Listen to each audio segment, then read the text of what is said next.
lorsque nous voyons l'attitude du RDR,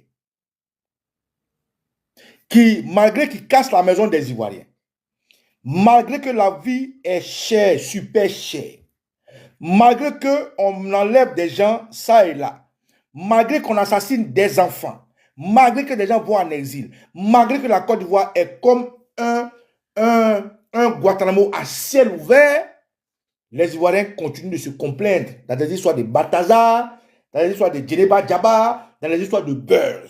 Est-ce que les Ivoiriens sont envoûtés?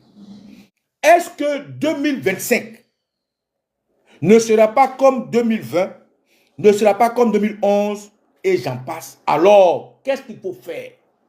Nous allons utiliser votre argent pour désenvoûter les Ivoiriens. Je répète, nous allons utiliser notre argent pour désenvoûter les Ivoiriens. Je répète encore, nous allons utiliser notre argent pour désenvoûter les Ivoiriens parce que moi je crois à ça. Comment nous allons y arriver? Mais en Côte d'Ivoire, on a tout. C'est nos rivières, la rivière de nos ancêtres qui nous a protégés.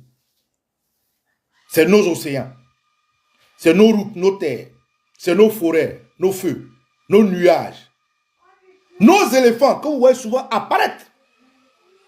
Que ce soit au nord de la Côte d'Ivoire, à l'est de la Côte d'Ivoire, au sud de la Côte d'Ivoire, au centre de la Côte d'Ivoire, à l'ouest de la Côte d'Ivoire, il y a des sachants, il y a des gens qui manipulent la spiritualité, il y a des gens qui parlent à nos âmes, à nos esprits, il y a des gens qui peuvent désenvoûter les Ivoiriens et nous allons investir dedans avec notre argent. C'est le premier point.